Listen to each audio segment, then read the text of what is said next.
Na 5. krát sa vám prihováram, prvýkrát to vidíte. Dneska fakt mi ide karta. Počúvajte, všetci sa ma pýtate, že aké zdroje horčíka máme a či máme biskvit Cinat horečnatý.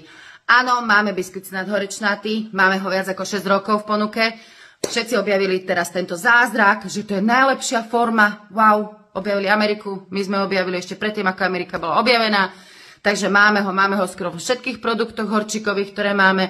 A ja vám teraz ukážem malý prehľad 4 produktov, ktoré máme my a prečo ktorý horčík na čo kde používať. Takže Magnézy 5 obsahuje 5 zdrojov prírodného horčíka, vynikajúca vstrebateľnosť, maximálna dávka alebo plná dávka sú 4 kapsule. Špičkový je preto, že si viete tým pádom odsledovať, ktorá vám najviac vyhovuje. Či napríklad 2 kusy alebo 3 kusy alebo 1 kus, mne bohate stačí aj 1. Veľmi obľúbený u tetanii, pri tetanii. Takže nezabúdajte, 5 zdrojov, vysoká vstrebateľnosť, áno, biskvit Cinat horečnatý.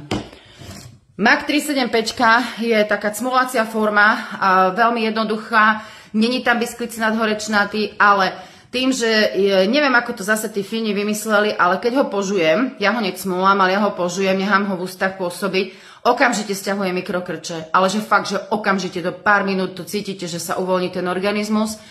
Takže veľmi priateľná forma, poviem pravdu, jeden z najpredávanejších produktov, ktoré mám, je práve tento horčík, veľmi, veľmi obľúbený. Tí, ktorí ho poznáte alebo užívate, prosím vás, napíšte do komentára, ktorý používate, ako vám funguje, aké máte s ním skúsenosti.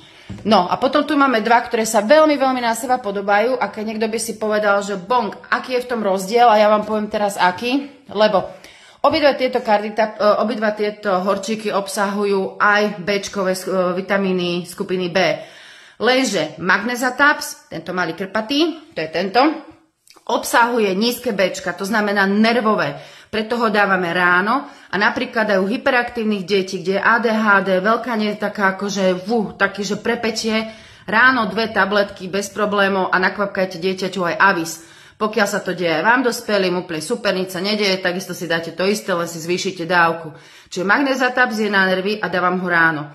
Carditaps už samo sebe evokuje ten názov cardi, čiže srdiečko, lebo je tam horčík, ale sú tam vitamíny skupiny B. Ako vidíte, tam je 6, 9, 12, tá 9 to je kvatrofoliková forma B9, to znamená, že sa okamžite vstrebáva. Pozor, všetci berú vitamín B9, je s ňou problém, lebo telo si ju musí zmetabolizovať, dá sa s ňou predávkovať, ale využiteľnosť je nízka.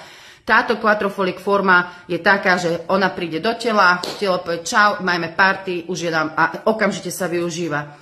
Prečo 6, 9, 12 vitamíny, práve tieto 3 pri magnésku je kvôli tomu, že eliminujú homocysteín, čo je zápalová zložka v našom tele, je to vlastne vedľajší produkt metabolizmu.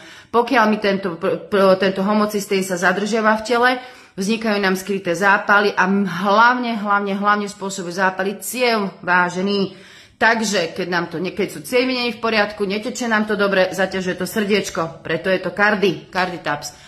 A ďalšia vec je, ja ho dávam na noc pred spaním, veľmi dobre pôsobí a keď máte náhodou v lete, ide leto, majte Carditaps, prosím vás, aspoň Carditaps pri sebe, keď si ostrihnete 2 tabletky do peňaženky, je to preto, že ak náhle zistíte, že vám srdiečko búcha, prepätie, stepla, prehriatie organizmu, 2 tabletky požuť, šupnúť to nejako pod jazyk, to tam nechať rozpustiť, malinké množstvo vody, aby sa to rozpustilo.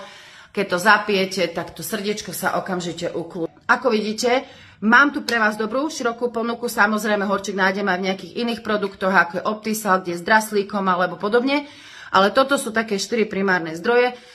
Mám odskúšané všetky, sú naozaj fantastické. Takže, ako vidíte, máme biskvit Cinat horečnatý, mimo iného, máme dobré skúsenosti, máme super produkty, a občas aj poradenstvo sa šuchne, keď sa zadarí, takže keď chcete niečo, kľudne volajte, píšte. A prosím vás, napíšte mi vaše skúsenosti. A možno vymyslíme nejakú súťaž. Uvidím, kto napíše najviac recenzií, tak a prosím vás aj na Google Levice, Finklub Levice. Napíšte mi tam tie vaše skúsenosti a ja vymyslím nejakú súťaž, že by ste dačo vyhrali. Že by to mať dnesko. Čaute.